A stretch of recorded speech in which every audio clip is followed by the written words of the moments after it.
लोगों ने देख लिया था एस्टिमेशन, और एस्टिमेशन में हमने देखा था कि हम स्टेटिस्टिकल इन्फ्रेंस ले रहे थे, और स्टेटिस्टिकल इन्फ्रेंस से what we are trying to do is that we like to estimate the population mean, population variance based on the sample mean and sample variance.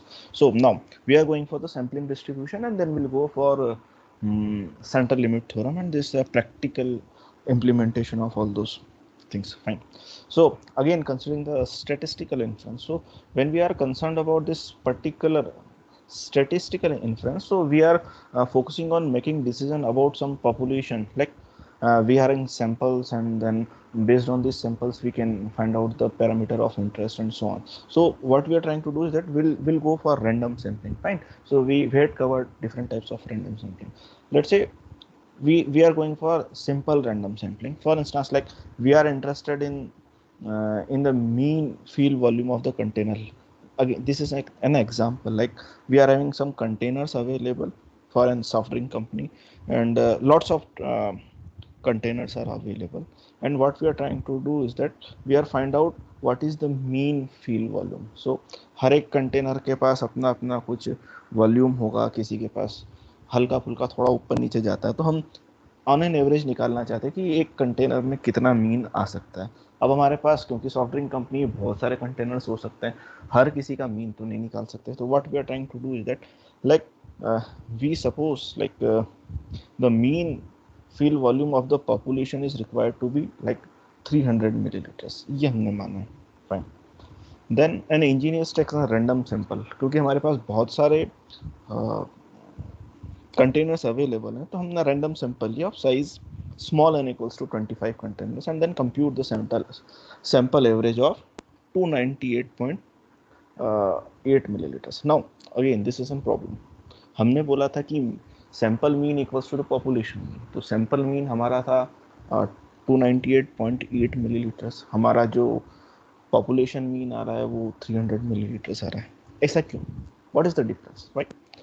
So what we are doing in the estimation is that we are saying that this population mean is an just an estimate of your population mean. Fine. So this is an estimate, so we can say that this is an approximate. Fine.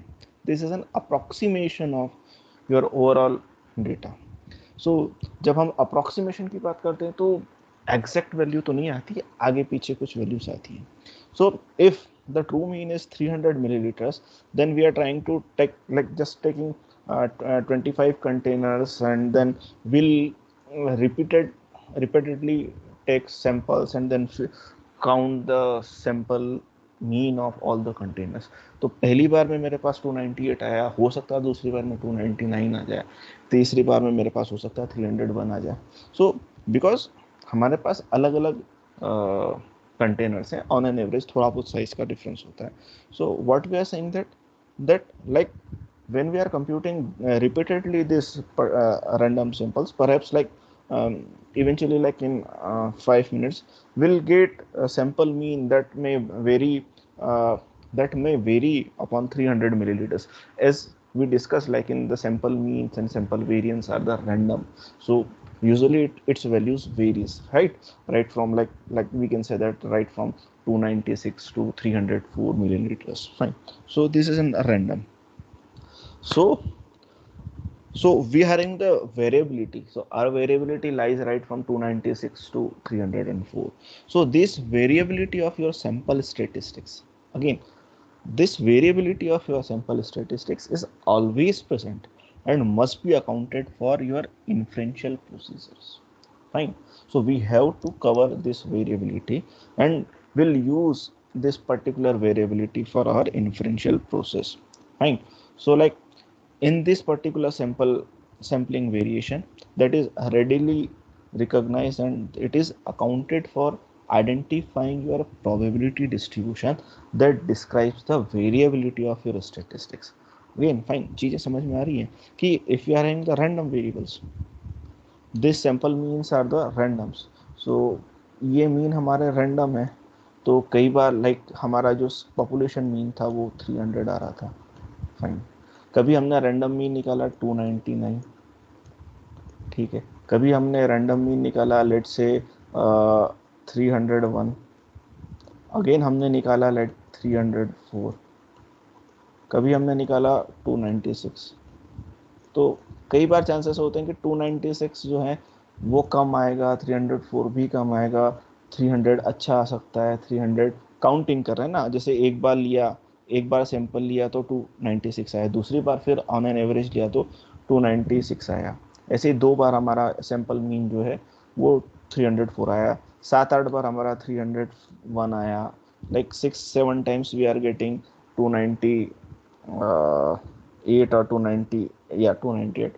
So this is your data, and we can say that this is just like an probability distribution of your data, because this is the variability of your data na, fine. Like we are considering the variability of data right from your particular mean 300. So this is a variability, and this variability is usually accounted for the probability distribution. So what is the probability distribution of your particular getting your mean, like 296 from right from 296 to 304, fine. So we are getting like some probability distribution over there. इतना समझ में आता है आपको?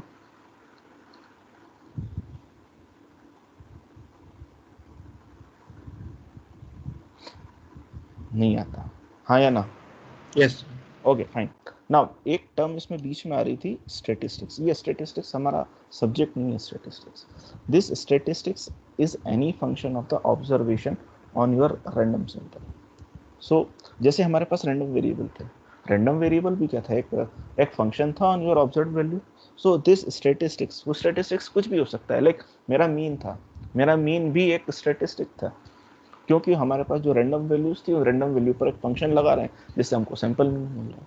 हम variance लगा रहे हैं, एक वेरिएंस नाम का एक फंक्शन लगा रहे हैं, तो we are getting again an statistics. तो दिस स्टैटिस्टिक्स में भी लाइक योर मीन, सैंपल और एनी फंक्शन। तो statistics is any function. So this variability is sample statistics. So any कोई फंक्शन हो सकता है, fine. So this is an variability. तो मीन भी हो सकता है, जो भी होता है। तो जब आप स्टैटिक पढ़ें तो आप ये समझ लीजिएगा this is an any function, fine. Now again going back to our probability distribution. So the probability distribution that we discussed because of some variability in your mean is just known as sampling distribution. क्योंकि हमारे पास data कैसा भी आ सकता था ना, हमारा sampling distribution था। हम एक एग्जांपल लेके चलते हैं। जैसे हमने लास्ट क्लास में एक एग्जांपल देखा था, आई थिंक सो कि हमने देखा या तो अगर हम इसको भी प्लॉट करने की कोशिश करें, जैसे हम इसको यहाँ प्लॉट करने की कोशिश करें, तो हमारे पास मीन क्या आ रहा है, कहीं आ रहा है 1, कहीं आ रहा है 1.5, कहीं आ रहा है 2, कहीं आ रहा है 2.5, कहीं आ रहा है 3, कहीं आ रहा है 1.5, फिर 2.0 and so on up to हमारे पास 5.0 आ रहा है। तो हम देखें कि 1 कितनी बार आ रहा है, 1 एक बार आ रहा है, ठीक है। हम यहाँ पे स्केल बना लें, दिस इज 1, 2, 3, 4, काउंटिंग कर रहे हैं। तो 1 हमारे पास कितनी बार आ रहा है, एक बार आ रहा है। हमारे पास 1.5 कितनी बार आ रहा है, हमारे पास 2 बार आ रहा है। हमारे पास 2.0 कितनी बार आ रहा है, देखो एक यहाँ आ रहा है, दूसरी बार आ रहा है, तीसरी बार आ रहा है, और फाइन। तो हमारे पास 2.0 कितनी बार आ रहा है, 3 टाइम आ रहा है। Then we are going for 2.5। तो 2.5 एक यहाँ आ रहा है, यहाँ दूसरी बार आ रहा है, यहाँ तीसरी बार आ रहा है, फाइन। तो 2.5 भी मेरे पास 3 बार आया। Then we are going for 3.0, यहाँ एक बार आया, यहाँ दूसरी बार आया, यहाँ तीसरी बार आया, फाइन। तो यहाँ मेरे पास 3 बार आया। Again we are going back to like 3.5। So 3.5 हमारे पास एक बार आया, देन 3.5 दो बार आया, देन 3.5 3 बार आया। 3.0 तो मेरे पास ज़्यादा आ रहा था यार, यस। देन 3.5 हमारे पास इतना आया, फिर ऐसा आया। सो हमारे पास क्या आ रहा है, this is just like an probability distribution of your samples, fine. हम एक एग्जांपल और देख रहे थे डाइस का। तो हमने डाइस के एग्जांपल में भी देखा था कि हमारे पास प्रोबेबिलिटी डिस्ट्रीब्यूशन था। ये प्रोबेबिलिटी डिस्ट्रीब्यूशन ही तो है कि हमारे पास जो सैंपल्स आ रहे हैं वो सब प्रोबेबिलिटी डिस्ट्रीब्यूशन है, right. So this is N sampling distribution, कि हमने सैंपल करा 2 डाइस को, तो उसके 2 आने की प्रोबेबिलिटी क्या है, उसके आने की प्रोबेबिलिटी क्या है। So this is your sampling distribution, right. So again we are going to या So we are moving to like sampling distribution, fine. So let's say the probability distribution for x bar, this is like our sampling, the probability distribution that we are going for like mean, like sampling mean. So if we are going for the sampling mean, जैसे हम लोगों ने यहाँ पर देखा था इस particular example में कि हमारा जो सैम्पलिंग मीन आ रहा था, fine. So this is N probability distribution for your sample mean. ठीक है, हम सैंपल मीन की बात कर रहे थे ना, ये मीन इतनी बार आ रहा था, इसका मीन इतनी बार आ रहा था, इसका मीन इतनी बार आ रहा था. So when we are considering the statistic is mean, so we are saying that this is a probability distribution of sample mean. So when we are considering the statistics x bar, then we are saying that the sampling mean of your this, the probability distribution that we are getting is the sampling distribution of mean, with mean equals to population mean and variance equals to population mean upon number of items in your particular sample. So this sampling distribution, this sampling distribution of statistics depends on the distribution of your population. Population कहाँ से आ रही है, population का mean आ रहा है, ये population का mean आ रहा है, sorry variance आ रहा है. The size of samples, ये size of samples आ रहा है.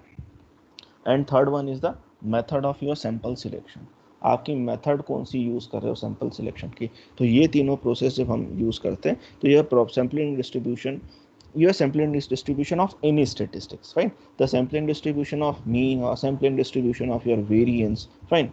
So sampling distribution of your statistics, अभी हम इसको बात कर रहे हैं mean से. तो this depends on the distribution of your population, the size of your sample and the method of your sample selection. Is it fine?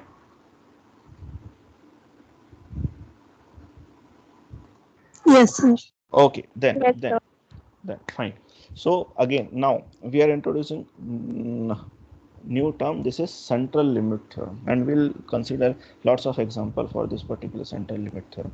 So if we are sampling from the population that has unknown probability distribution, now अभी तक हम क्या बोल रहे थे, unknown mean है, unknown variance है, पर हमको तो पॉपुलेशन भी नहीं पता ना कि पॉपुलेशन का प्रोबेबिलिटी डिस्ट्रीब्यूशन क्या है, पॉपुलेशन किस तरह से डिस्ट्रीब्यूटेड है, क्या उसमें जैसे हम एक एग्जांपल लेके चलें कि यार हम एक प्रोबेबिलिटी डिस्ट्रीब्यूशन लेके चल रहे हैं, let's say age wise probability distribution.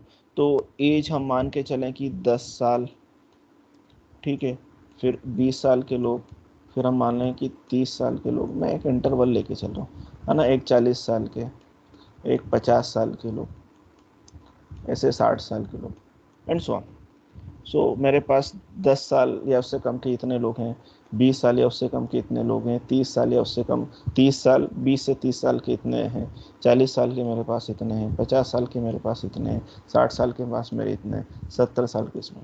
तो अगर हमको पॉपुलेशन, हमने पूरी पॉपुलेशन काउंट कर ली, फाइन. सो जब मैं ये पूरी पॉपुलेशन काउंट कर सकता हूँ तो मैं इसका डिस्ट्रीब्यूशन भी बता सकता हूँ. This is well and fine, पर मैं तो पॉपुलेशन ही कैलकुलेट नहीं कर रहा हूँ. This is why we are estimating our sample mean and your parameter of interest, fine. So when we are considering that, if you are sampling from the population that has a known probability distribution, हमको नहीं पता population कैसी है, then the sampling distribution of the sample mean, yeah, the sampling distribution of your sample mean will be approximately normal distribution. So that will be approximately normal distribution. हम exactly नहीं बोल रहे, तो हमारा जो सैंपल मीन का probability distribution होगा वो नॉर्मल डिस्ट्रीब्यूशन होगा, with mean is equals to mu. जो पॉपुलेशन का मीन है वो भी सैंपल का मीन होगा, and the variance is equals to, हमारा वेरिएंस जो है वो हमारा वेरिएंस जो है this is sigma square by N, that is population mean upon number of samples in your samples. If the sample size is large, if your sample size is large enough, fine. So this is known as central limit theorem. So what central limit theorem says, that if you are sampling from the population, if you are sampling from the population that has a known probability distribution, the sampling distribution of the sample mean will be the approximately normal distribution with mean equals to mu and standard deviation, sorry, variance equals to sigma square by n, if and if the sample size is large. So this is known as central limit theorem. So going for the mathematics behind the center limit theorem, if x1 x2 up to xn are the random samples, fine. So we are calculating different samples of size n, fine. So if x1 to xn, let's say मैं इसको यहाँ पे xm बोल देता हूँ, हम थोड़ा सा डिफिकल्ट नहीं होता है. Let's say if x1 to xms are the random samples of size n, it means that each sample contain n number of items, small n number of items taken from the population. So population may be infinite population or the finite population. We don't say that the population, what amount of the population is available, with mean equals to mu and the finite variance. So we had variance equals to sigma square, and x bar is the sample mean. Then the probability distribution of your sample mean is equals to x bar minus mu upon standard deviation of your sample, fine. So this is x bar, this is sample mean, this is your population mean upon this is the standard deviation of your sample, fine. हमने ये this is sigma square n बोला था ना, this sigma square n is a variance, so this is upon standard deviation. So this z is this particular z is equals to x bar minus mu upon standard deviation. So we are having some data minus mu upon sigma upon underscore under root n, fine. So यहाँ पे ये कैसे, हालांकि ये central limit theorem या z scores को हम हर कई बार मशीन लर्निंग एल्गोरिदम्स में काफ़ी यूज़ करते हैं ताकि हमारा डेटा जो है स्केल हो जाए, फाइन. सो अगेन कंसिडरिंग उस चीज़ को छोड़ दें, तो if n is equals to n tends to infinity, like n is very large, fine. So this is an standard normal distribution. That means this particular normal distribution, आप लोगों को पता है ना नॉर्मल डिस्ट्रीब्यूशन क्या होता है. So this particular normal distribution has mean is equals to 0, this had mean is equals to 0 and the variance is equals to 1, fine. And we says that these random samples follows a normal distribution with mean equals to mu and your variance is equals to sigma square by n, fine. So this is my center limit theorem. हम उसमें आगे आते हैं. So fine, in nutshell, your central limit theorem CLT. So your central limit theorem tells us that the sampling distribution of sample mean is at least approximately normally distributed regardless of the underlying random samples, fine. तो हमारा कहने का मतलब ये है कि हम किसी भी पॉपुलेशन से कैसे भी पॉपुलेशन हो, हमको उससे कोई फर्क नहीं पड़ता. हमारे पास अगर हमने सैंपल लिए हैं, रैंडम सैंपल लिए हैं, तो उसके पॉपुलेशन का जो डिस्ट्रीब्यूशन, सॉरी सैंपल मीन का जो भी डिस्ट्रीब्यूशन आएगा वो नॉर्मली डिस्ट्रीब्यूटेड होगा, fine. So CLT applies like CLT applies that regardless of whether the distribution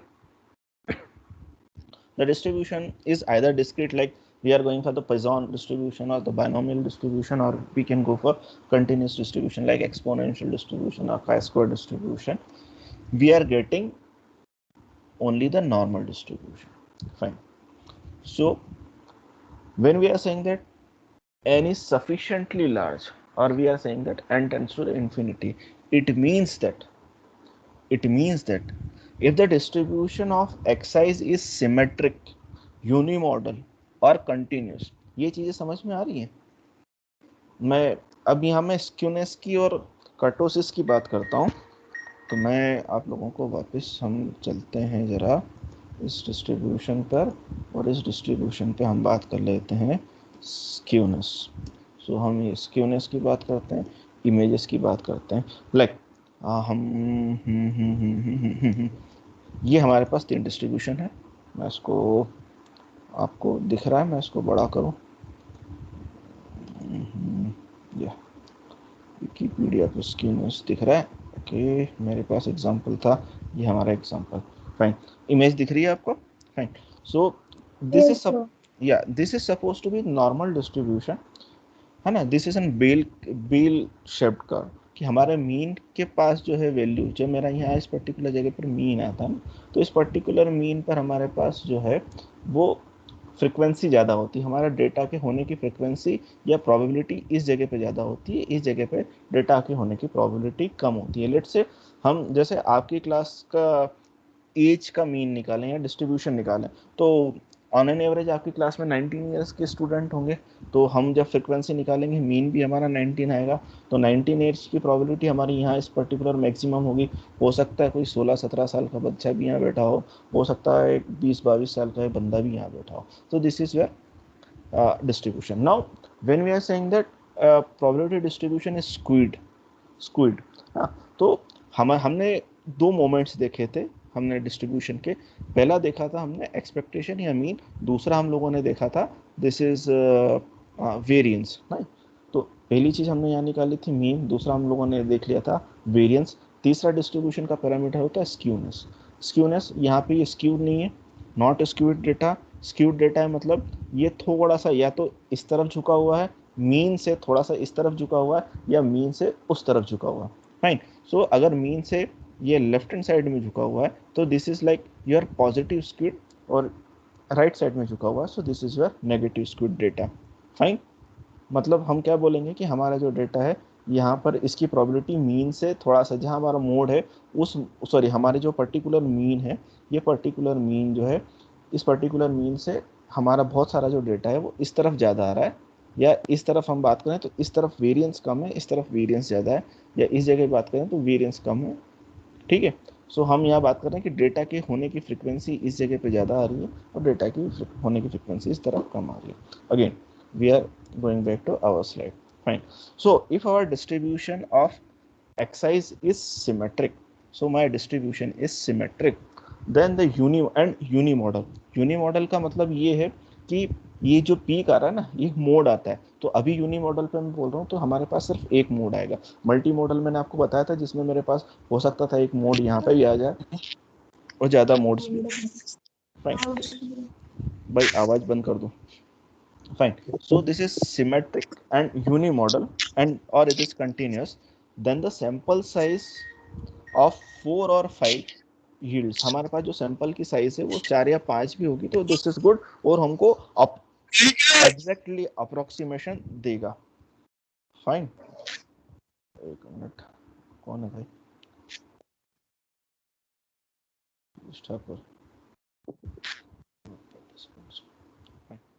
then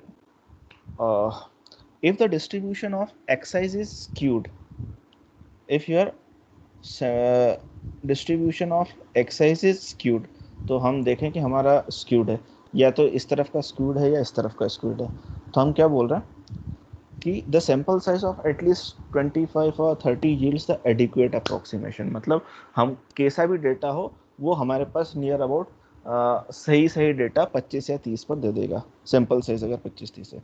if the distribution of excise is extremely squid, अब एक्सट्रीमली स्क्विड में मैं बात करता हूँ एक्सट्रीमली स्क्विड कैसी हो सकती है, तो हम यहाँ सॉरी मेरा पेन चला गया, सो दिस इज एक्सट्रीमली स्क्विड, मतलब मेरा ये डेटा यहाँ है और मेरा ऐसा चल रहा है ना। हम स्क्विड की बात करते हैं, जो सेकंड केस था तो मेरा यहाँ सॉरी ये तो नॉर्मली डिस्ट्रीब्यूट हो गया। हम स्क्यूड की बात कर रहे हैं, हम स्क्विड की बात कर रहे हैं तो या तो डेटा यहाँ से इतना हो जाए, तो this is the different cases. तो जब यहाँ पे स्क्विड एक्सट्रीमली स्क्विड है तो हमको थोड़ी सी साइज ज़्यादा लेनी पड़ेगी। This is fine. So central limit theorem हमको ये बोल रही है। Now consider an example, like हमारे पास एक डेटा है, consider an example like consider taking samples from the various size of symmetric uniform distribution। तो मैं यूनिफॉर्म डिस्ट्रीब्यूशन बोल रहा हूँ 0 से 1 के बीच में, तो यूनिफॉर्म डिस्ट्रीब्यूशन 0 से 1 के बीच में, दिस इज 0 और दिस इज 1। तो यूनिफॉर्म डिस्ट्रीब्यूशन बना रहा हूँ तो मेरे पास एक रेक्टेंगल बन जाएगा जिसमें सभी की प्रोबेबिलिटी बराबर आएगी। Fine, so this is my uniform distribution. At what sample size does the normal distribution at what the sample size does your normal distribution makes and good approximation of your actual distribution of sample size। तो अभी हम देख रहे हैं कि हमारा sample size कितना होना चाहिए। तो लेट्स से अब हमारे पास ये डेटा है, नॉर्मली डिस्ट्रीब्यूशन है, नॉर्मल डिस्ट्रीब्यूशन का मीन कितना निकलता है 0 + 1, क्योंकि ये जो हमारी हाइट होती है वो हाइट कोई मतलब नहीं रखती यहाँ पे, तो दिस इज 0 + 1/2, तो हमारे पास देयर अबाउट इसका जो मीन आएगा दिस इज 1/2. नाउ वेरिएंस इस पर्टिकुलर पॉपुलेशन का अगर हमारे पास नॉर्मल डिस्ट्रीब्यूशन है तो this is highest minus lowest का whole square upon 12. So this is value of your normal distribution variance. This is 1/2. Fine.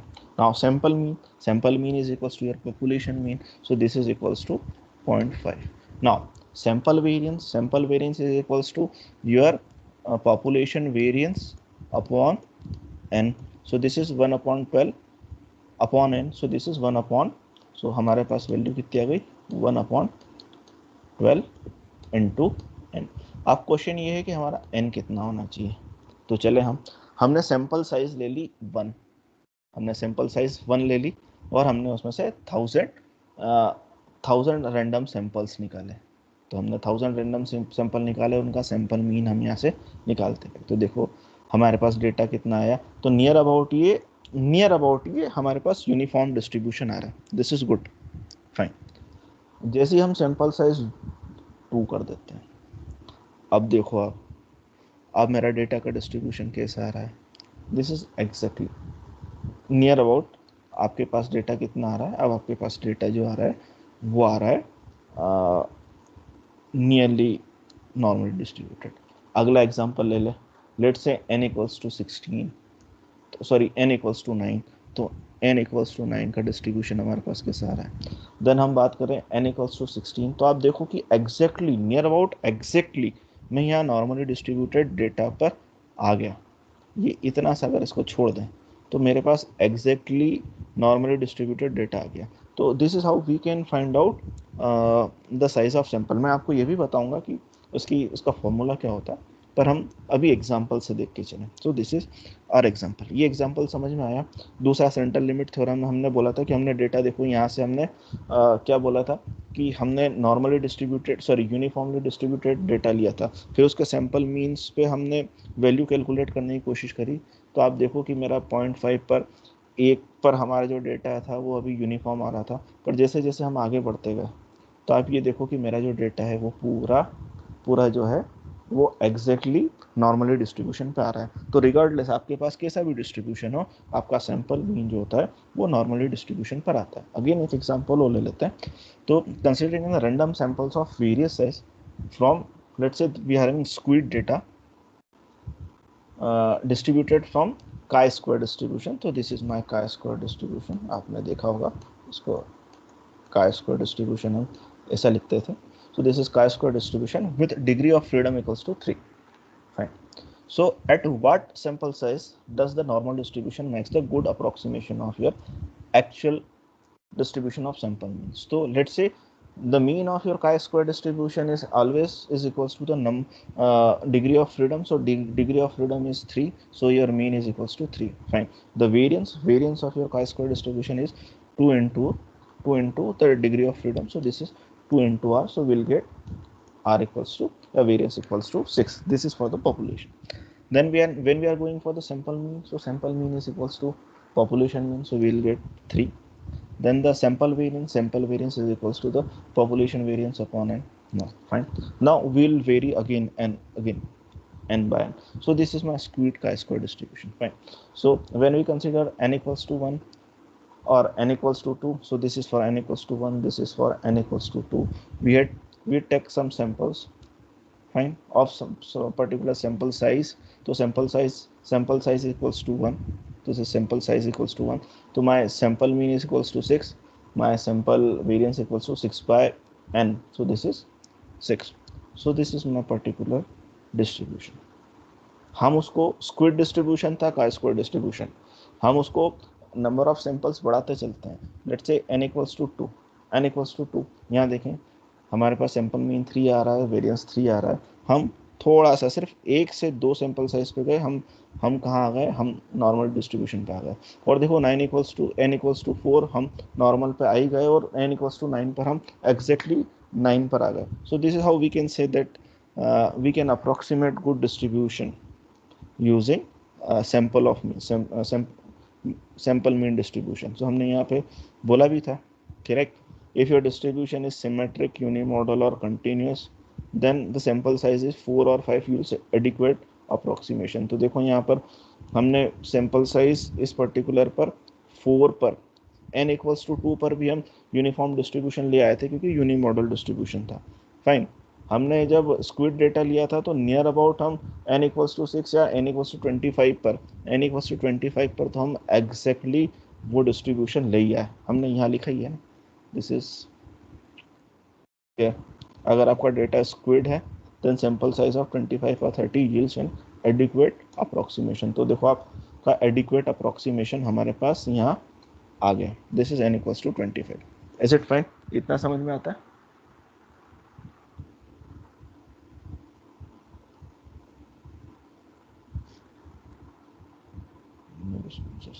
Fine. Another example, rolling a dice. Single dice फेंकते हैं. Fine. Single dice फेंका हमने. हमारे पास एक आने की probability एक ही है, 2 आने की प्रोबेबिलिटी भी एक ही है, 3 आने की प्रोबेबिलिटी भी एक ही है, 4 आने की प्रोबेबिलिटी भी एक ही है, 5 आने की प्रोबेबिलिटी भी एक ही है, 6 प्रोबेबिलिटी भी एक ही है. फाइन. सो सभी की प्रोबेबिलिटी हमारे पास 1/6 है, यूनिफॉर्म डिस्ट्रीब्यूशन. हमने 2 डाइस ले लिए.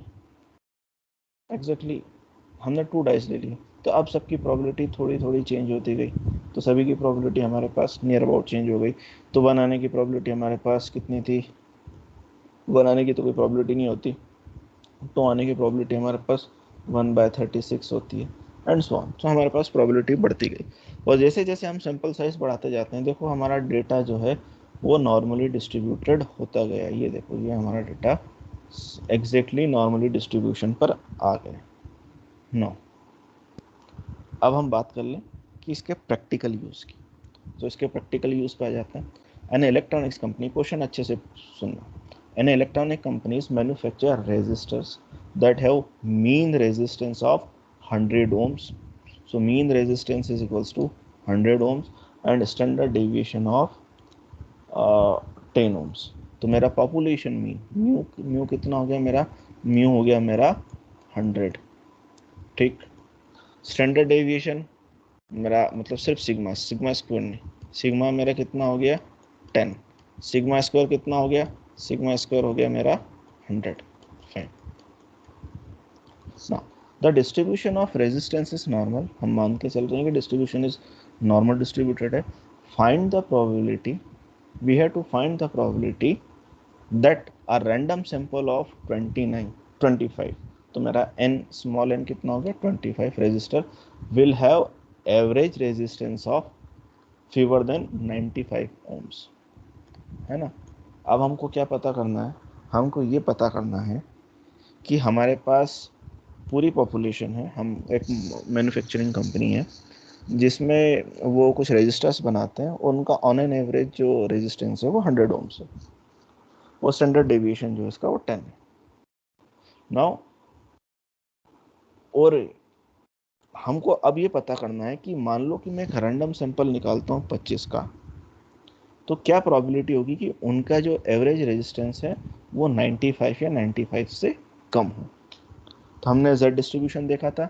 Z डिस्ट्रीब्यूशन का हमारा फॉर्मूला क्या था? Z डिस्ट्रीब्यूशन का फॉर्मूला था this is sample mean minus population mean upon standard deviation. तो यहाँ लगा लेते हैं. हम लोगों ने क्या क्या कैलकुलेट कर लिया है? Mu. So Z equals to, मैं वापस लिख देता हूँ, x bar minus mu upon standard deviation of population. So Z equals to x bar हमने क्या निकाला? x बार बोला उसने 95, तो x बार आपका हो गया 95 माइनस म्यू कितना था? Population mean this is 1000 upon क्या? Upon standard deviation. तो अब स्टैंडर्ड डेविएशन हमारा कितना था? This is standard deviation equals to your 10. Fine. तो अब हम इस पर बात कर लेते हैं 10 पर. तो अब हमारा स्टैंडर्ड डेविएशन कितना था? 10. तो this is 10 upon under root n कितना था मेरे पास? 25. हम सैंपल साइज थे 25. तो this is 10 upon 2, 10 upon 5, this is equals to 2. तो हमारे पास डिनोमिनेटर में कितना आ गया? 2. तो z इक्वल्स टू हमारे पास कितना है? 95 minus 100 upon 2 is equals to minus 2.5. इतना समझ में आया?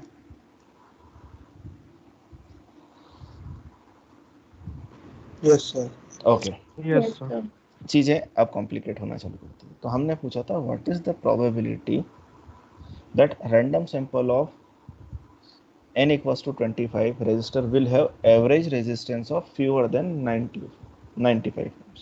So this is equals to, हमने ये पूरे स्केल पे था, ओवरऑल डेटा था, इसको हमने जेड स्केल पे लेके आया। मैं कल फिर पढ़ाऊंगा आपको जेड स्केल क्या होगी, पर हम इसको आज फिर अभी देखते हैं कि जेड स्केल कर क्या रहा है। So the probability of x bar is less than 95 which is equals to probability of z equals to minus 2.5. this is good. अब ये z equals to 2.5 minus 2.5 कहाँ से आता है? तो हम जरा एक इस साइट पर आता है, मैथ्स बिट्स नोटबुक पर मैंने यहाँ से देखा z स्कोर हमको इसने निकाल के दिया था। z स्कोर क्या करता है, हमारे पास जो डेटा होता है नॉर्मल डिस्ट्रीब्यूशन, उस नॉर्मल डिस्ट्रीब्यूशन को वो स्टैंडर्ड नॉर्मल डिस्ट्रीब्यूशन में कन्वर्ट कर देता है। तो अगर नॉर्मल डिस्ट्रीब्यूशन में हमारे पास मीन म्यू होता है, स्टैंडर्ड वेरिएंस हमारा सिग्मा स्क्वायर होता है, तो हम जब नॉर्मली डिस्ट्रीब्यूट करते हैं डेटा, स्टैंडर्ड नॉर्मली डिस्ट्रीब्यूटेड करते हैं, तो हमारा मीन जो हो जाता है वो 0 हो जाता है, और जो मेरा सिग्मा हो जाता है वो, मेरा जो वेरिएंस हो जाता है वो मेरा 1 हो जाता है। इसका मतलब ये है कि मैं अगर यहाँ पर कुछ ड्रॉ करने की कोशिश करूँ, तो मेरा जो नॉर्मली डिस्ट्रीब्यूटेड डेटा है, ये मेरा नॉर्मली डिस्ट्रीब्यूटेड डेटा है, इसमें मेरे पास यहाँ पर मीन आ रहा है, दिस इज म्यू, और उसके बाद मेरा ये स्टैंडर्ड डेविएशन, एक standard deviation this is minus sigma, ये मेरा पॉजिटिव स्टैंडर्ड डेविएशन सिग्मा, यहाँ पर मेरे पास 2 सिग्मा, यहाँ पर मेरे पास 3 सिग्मा। इस हिसाब से मेरा डेटा डिस्ट्रीब्यूटेड होता है। अब जब हम स्टैंडर्ड नॉर्मल डिस्ट्रीब्यूशन बोलते हैं तो ये मीन कहीं से भी हो, मीन कुछ भी हो, 10 हो, 20 हो, 25 हो, 40 हो, 60, तो डिस्ट्रीब्यूशन तो वैसे ही होता है। मीन मेरा कहाँ शिफ्ट हो जाता है, मेरा मीन शिफ्ट हो जाता है 0 पे, मेरा मीन शिफ्ट हो जाता है 0 पे, वो वेरिएंस हो जाता है मेरा 1, तो मेरा सिग्मा भी हो जाता है 1, सिग्मा स्क्वायर भी 1 हो जाता है, तो सिग्मा भी 1 हो जाता है। तो अब मेरा जो डेटा यहाँ से यहाँ तक है वो 1 में आएगा, यहाँ से यहाँ भी डेटा जो है मेरा 1 में आएगा। तो हमने क्या करा, डेटा को स्केल कर लिया, सभी पूरे डेटा को एक लिमिट पर्टिकुलर स्केल कर लिया। जैसे एक छोटा सा एग्जांपल हम देखते हैं कि मान लो जैसे एक यूनिवर्सिटी है, लेट्स से यूनिवर्सिटी 1, जिसमें किसी बच्चे को जो नंबर आते हैं वो 1000 में से आते हैं। यूनिवर्सिटी 2 है, उसमें किसी बच्चे को नंबर आते हैं 600 में से, और एक यूनिवर्सिटी 3 है, उसमें किसी बच्चे को नंबर आते हैं मान लो 1400 में से, ठीक है। अब इसमें से 1000 में से वो लाया मान लो 850, 850, इसमें से लाया वो मान लो 400, और इसमें से लाया वो बंदा 1000। अभी हम डिनोमिनेटर छोड़ दें तो अभी आपको क्या लगेगा कि सबसे ज़्यादा नंबर किस में आया किसी बच्चे को, यूनिवर्सिटी 3 में। अब हम उसको डिवाइड करें 1000 में से, 600 में से, 400 में से, तो हमने क्या करा, उसकी स्केलिंग कर दी, ठीक है ना, एक यूनिफॉर्म स्केल पे ला। वैसे ही जेड डिस्ट्रीब्यूशन में भी हम यूनिफॉर्म स्केल पे लाते हैं, उसमें हमारा जो डेटा होता है वो 0 मीन का हो जाता है, और हमारा डेविएशन जो हो जाता है वो 1 का हो जाता है। Fine, so again going back to this example, so this is my normal distribution. तो ये देखो हमने जेड स्कोर पे लिया है, तो हमारा मीन कितना हो गया, 0 हो गया। फिर -1 पर या +1 पे मेरे पास कितना आया, this is 19.1 plus 15, so this is near about we are 34.1, sorry 19 और 15 कितना हुआ, नियर अबाउट, हाँ 34.1 डेटा इधर और 34.1 डेटा, तो इतने एक स्टैंडर्ड डेविएशन में नियर अबाउट आप 68%, 68.2% डेटा आपका ही आ जाता है। मतलब आपका पूरा डेटा की ज़्यादातर प्रोबेबिलिटी इस तरफ आ जाती है। खैर ये आप लोगों ने पढ़ा, इसमें हम आगे बात नहीं करते। तो अब जो जेड स्कोर की बात करते हैं, तो अब हमारे पास जेड स्कोर आता है। तो हमने क्या निकाला था यहाँ पे पर्टिकुलर जेड स्कोर, इस पर्टिकुलर एग्जांपल में जेड स्कोर निकाला था z इज लेस देन, अभी लेस देन छोड़ दें, z इक्वल्स टू -2.5। तो अब यहाँ देखो कि मेरे पास दो टेबल आती है, पॉजिटिव z स्कोर और नेगेटिव z स्कोर। तो मेरे पास अभी क्या आ रहा है, नेगेटिव z स्कोर। तो मैंने नेगेटिव z स्कोर खोला। नेगेटिव z स्कोर में मेरे पास वैल्यू कितनी थी, -2.5। तो मैं -2.5 पे जाता हूँ, तो ये डेसिमल के बाद की एक वैल्यू -2.5, ये -2.5 आया। अब मेरे पास 2.59 भी आ सकता था और 2.50 भी आ सकता था। हमारे पास कितनी वैल्यू आ रही है, -2.50। तो डेसिमल के एक के बाद की वैल्यू तो यहाँ पर आ गई, डेसिमल के बाद की दो वैल्यू हो गई। अगर 2.51 होता तो मेरे पास वैल्यू ये होती। अगर मेरे पास 2.52, क्यों 2.5 तो यहाँ पे आ गया ना, 2.5 यहाँ आ गया, उसके आगे की वैल्यू यहाँ आ गई, तो दिस इज 2.52। अभी हमारे पास कितना आ रहा है, -2.5। वहाँ पे भी आ रहा था मेरे पास -2.5। यहाँ पर आप बता सकते हो मेरी वैल्यू कितनी जाएगी। मैं इसकी साइज बढ़ा देता हूँ। -2.5 में मैं यहाँ से लेकर यहाँ तक कौन से वाले कॉलम की वैल्यू उठाऊं।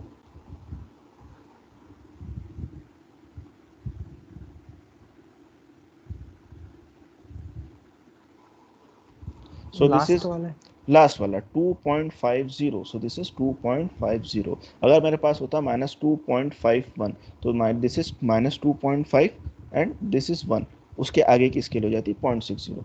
तो हमने यहाँ वैल्यू निकाल ली, दिस इज 0.006। इसका मतलब ये हुआ कि 6 होता, अगर इसको परसेंटेज में लेके जाते तो ये कितना होता, 0.6%। ठीक है ना, 0.6%।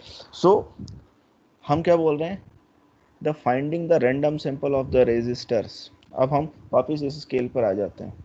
तो 0.6%, 0.6% कहाँ आ रहा है, 0.06%। मतलब हमारा जो 95% जो जिनका ऑन एन एवरेज है ना, वो तो सिर्फ इतने इतने इस एरिया में ही आएगा, इतने इतने परसेंटेज पे उसकी प्रोबेबिलिटी होगी, है ना। ठीक है ना, समझ में आए, इतने बड़े डिस्ट्रीब्यूशन में से सिर्फ इतने इतने ही हमारे पास वो डेटा जो है वो इतना ही आ रहा है। ठीक है ना, हमारा डेटा सिर्फ लेस देन 95% हमारे पास कितना आ रहा है, इतना आ रहा है। गुड। Yes sir. अब मैं बोलता कि 95% से, जिसका ऑन एन एवरेज 95 से ज़्यादा होता, तो मैं क्या करता, बचा हुआ हिस्सा ले लेता, है ना। ये 0.5, सॉरी 95 से ज़्यादा इतना हुआ तो 1 माइनस कर देता, 0.006। तो हमारे पास कितना आ जाता, यहाँ से लेकर हमारा पूरा बेल कर्व शेप यहाँ तक आ जाता। ठीक। Yes, sir. एक एग्जांपल वो ले लेता हूँ और आज की क्लास खत्म करते हैं। तो थोड़ा अब ध्यान से देखना, अब मेरे पास दो पॉपुलेशन आ रही है और दो मीन आ रहा है। तो another example, the effective life of component used in jet turbine aircraft engine is random variable.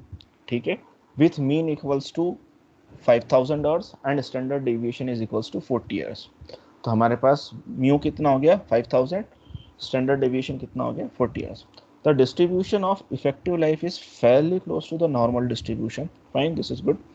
The engine manufacturer introduces an improvement in the manufacturing process for the component that increases the mean life to 550-50। मतलब जो उसने दूसरी बार कुछ changes करा था, तो उसकी जो मीन लाइफ थी, पहले उसकी 5000 थी, अब उसकी 5050 आवर्स हो गई। ठीक है ना, तो उसने लाइफ बढ़ा दी, उसमें कुछ चेंज करा, और स्टैंडर्ड डेविएशन उसमें डिक्रीज हो गया, कहाँ से, 40 घंटे से लेकर 30 घंटे तक। ठीक है। Now suppose that random sample of n1 is equals to 16 components. तो हमने एक रैंडम सैंपल लिया 16 कंपोनेंट का, is selected from the old process, and the random sample of n2 हमने क्या लिया, random sample of n2 of 25 component is selected from the improved process. ठीक है। Then what is the probability difference, what is the probability difference of two sample means x2 minus x1, है ना, x2 bar minus x1 bar is at least 25 hours। ठीक है। assume that the old and improved process can be regarded as independent populations। तो हम वापस आ जाते हैं इस पर। तो मेरा μ1 कितना था, 5000। मेरा स्टैंडर्ड डेविएशन कितना था, मेरा स्टैंडर्ड डेविएशन था स्टैंडर्ड डेविएशन कितना था? स्टैंडर्ड डेविएशन हमारा 40 ईयर्स था। फाइन, मेरा स्टैंडर्ड डेविएशन था 40 ईयर्स। तो पॉपुलेशन सैंपल वेरिएशन कितना हुआ? सैंपल वेरिएशन हो गया मेरा sigma 1/40, so this is 40, sorry, by under root n, so this is 40 by under root 16, so this is equals to sample. Fine, मेरा pen चल रहा है क्या यहाँ पे? Yeah, so this is equals to my x bar, sorry, x bar पे भी बात नहीं करते. Fine, so हम mu1, हाँ okay, this is x1 bar, ठीक, क्योंकि population mean is equals to sample mean. Then standard deviation हमारा पॉपुलेशन का कितना था? 40 था. सैंपल का कितना निकालेंगे? Sigma 1 upon under root n, तो this is 40 by under root 16, so this is you are getting 10 hours, है ना. देन क्योंकि पहले वाले सैंपल में साइज जो थी वो हमारी कितनी थी? वो हमारी साइज थी 16 सैंपल्स की, ठीक है. This is 10 hours. Then we are going for the mu2, तो mu2 is equals to x2 bar, so we are getting 50 hours. Then standard deviation वही सिग्मा 2 हमारे पास कितना था? 40 घंटे से 30 घंटे पर रिड्यूस हो गया था, तो हम 30 पर आ गए. n2 हमारे पास n2 में कितने सैंपल्स थे? 25 थे. तो this we are getting the standard deviation is, first standard deviation is 10 hours, second standard deviation is 6 hours. Now अब z का फॉर्मूला क्या बनता है? z का फॉर्मूला ये बनता है कि आपके पास दो डिस्ट्रीब्यूशंस हैं, तो दो डिस्ट्रीब्यूशंस में हम क्या कर लें? x2 बार माइनस x1 बार माइनस mu2 माइनस mu1. पहले हमने क्या करा था? x बार माइनस म्यू करा था, अब इसमें हमने क्या चेंज कर लिया? x2 बार माइनस x1 बार. और पॉपुलेशन बढ़ती गई जाएगी तो आप और पॉपुलेशन बढ़ाते जाएंगे, 3 ले लेंगे तो हमारे पास x3 माइनस बार हो जाएगा. माइनस क्या करेंगे? हमने जो सीक्वेंस यहाँ ली थी वही सीक्वेंस यहाँ लेंगे, तो mu3 minus mu2 minus mu1, तो ये हमारा हो गया. अपॉन में क्या करेंगे? स्टैंडर्ड डेविएशन ले लेंगे पूरे का, तो स्टैंडर्ड डेविएशन पूरे का सिग्मा वेरिएंस ले लेंगे, सो this is sigma square upon 1 upon n1 plus sigma square 2 upon n2, तो हम इसका ऐड कर लेंगे. Fine, this is good. तो हमारे पास वेरिएंस कितना लिख लिया? दिस इज स्टैंडर्ड डेविएशन था, ये दूसरे का स्टैंडर्ड डेविएशन था. इसका वेरिएंस निकालना है तो इन दोनों का स्क्वायर कर लेंगे, तो this is 6 square plus 10 square equals to 136 r square. So this is equals to your z formula. z में क्या करेंगे? x2 माइनस x1 कितना था? दिस इज 50, सॉरी मैंने क्या करा, मैंने उल्टा कर दिया. Fine, upon this is yeah, this is again मेरे पास 136 है mu1. then what we are getting is sample mean, hey sorry, sample x2 mean, this is not, this is population mean. fine, हमारे पास sample mean कितना था? this is x2 bar. fine, x2 bar minus x1 bar is 25 first, तो this is x2 bar minus x1 bar, तो हमारे पास x2 minus x1 bar कितना था? हमारे पास 25 hours था, तो this is my 25 hours. then difference is, then we are going for difference population, तो population का difference हमारे पास कितना था? 50. so this is 25, this is 25 minus 50 upon हमारे पास जो variance था, this is variance का under root, तो this is under root, तो this is minus 2.14. तो अब हमको क्या क्वेश्चन पूछा था? हमको ये क्वेश्चन पूछा था what is the probability that difference of two sample means, what is the probability that difference of two sample mean is at least 25 hours, at least 25 hours, मतलब 25 या 25 से ज़्यादा हो सकता है. तो इस पर्टिकुलर स्केल में हमने क्या निकाला था? z is equals to minus 2.14, at least 2.14. तो हम यहाँ देख लेते हैं माइनस 2.14, तो z इज इक्वल्स टू 2.14. अभी यहाँ क्या था, हमने क्या के लिए निकाला था? दिस इज लेस देन के लिए, क्योंकि ये साइन हमारे पास नेगेटिव था, तो अब इसमें हम चेंज कर देते हैं. तो अब देख लेते हैं कि 2.14 पर हमारी टेबल क्या आ रही है. तो 2.14 पर हमारी टेबल क्या आ रही है? This is 2.14, this is 2.14. तो हम यहाँ पर आ जाते हैं, इसको मैं छोटा करता हूँ. दिस इज 2.14, क्या ये हमारी, या सो this is 2.14, this is 0.162, this is 0.162. अब नीचे क्या लिख रखा है? the area of right of the z square is equals to 1 minus the area of left of Z square. तो हमने अभी कितना निकाला था, वो एरिया कितना निकाला था, यहाँ तक का एरिया निकाला था।